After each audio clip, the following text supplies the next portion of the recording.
Welcome back to the Limerick Post Show with me, Meghann Scully. I'm delighted now to be joined by MD of Masterchefs. It is Pat O'Sullivan. How are you getting on? Very good, Meghann. Thank you. Now tell us, I suppose, I know that the food industry was massively affected by the COVID-19. Tell me about your own situation.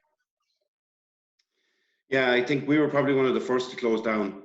We closed on, I think it was the 12th when the universities first announced their closure. So we're just over a month closed already. It meant the closing of about over 20 restaurants nationwide. So you can just imagine the impact of that. That's a lot of people, as you mentioned there, the universities. I know you would feed people in Match Day in Thomond Park, and of course Copia Green as well, or just some of the companies and businesses you have. Obviously a lot of staff probably had to be let go as well. Yeah, I think there was something like 350 staff affected. So it's a lot of people. That was tough, obviously, but a decision taken out of our control.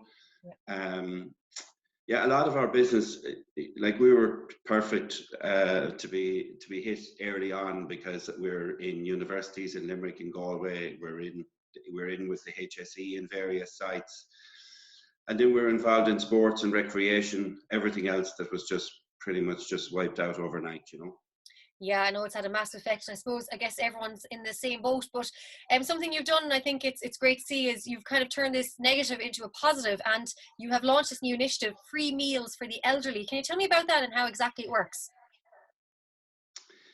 Yeah, I suppose we were bothered by everything that was happening, and I suppose all the chats we were having with our staff as we were making arrangements to lay them off temporarily.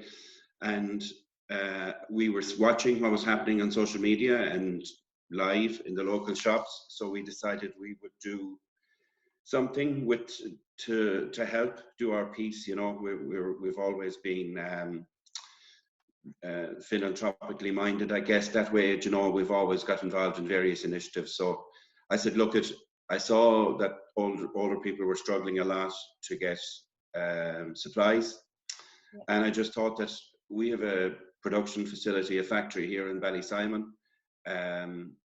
We have everything set up, I suppose. So I said, look, we'll throw in our bit, and we'll start producing meals here and distributing them to people that we could identify that were badly in need. Absolutely incredible. So it is. And how has the response been? Unbelievable. Like, I suppose the people we're servicing have fallen between, they're not on anybody else's radar, so there were literally people ringing up here.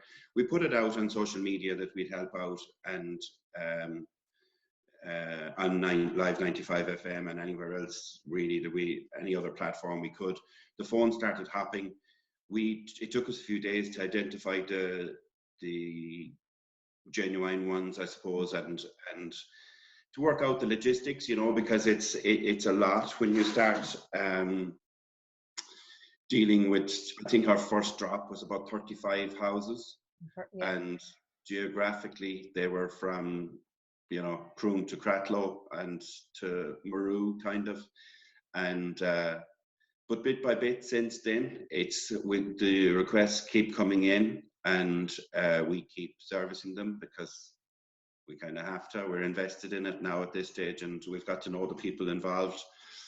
And in some cases, we're their only contact with the outside world, So, yeah, we're up in 70, 80, 90 houses, something like that now. It's huge. Yeah. That's amazing, isn't it? But I think that one thing I think we can all take from this is a sense of community, and probably the difference you're making to all those people. As you said, sometimes you're the only connection that they have throughout the day. So I think there's one thing that I suppose will be taken away from this is the kindness now and the compassion from so many people out there. Yeah, there is a lot of it. And, I didn't have to think about it, it just came naturally. I think I was brought up in a country setting where neighbours help neighbours, and that's just the way it was. It's a normal way of life, and that's probably stayed with me. And, but yeah, like, it's important to mention as well, like, that after about 3 weeks of doing it completely by ourselves, we put a shout out to people to help financially, because this is going to be for months rather than weeks. So we said, look, we're not going to be able to do 100 houses a day and the costs associated with that indefinitely. So some really generous people have come forward, and companies, most of whom want to stay anonymous. And so at this stage, we are getting financial support from various quarters. And when that runs out, we'll probably have to go back to seeing it through ourselves. But that's fine too, you know. Pat O'Sullivan of Masterchefs, thank you so much, and what an incredible service you are doing. And all I can say is the very best luck, and we can't wait to see you back in action when all this is over.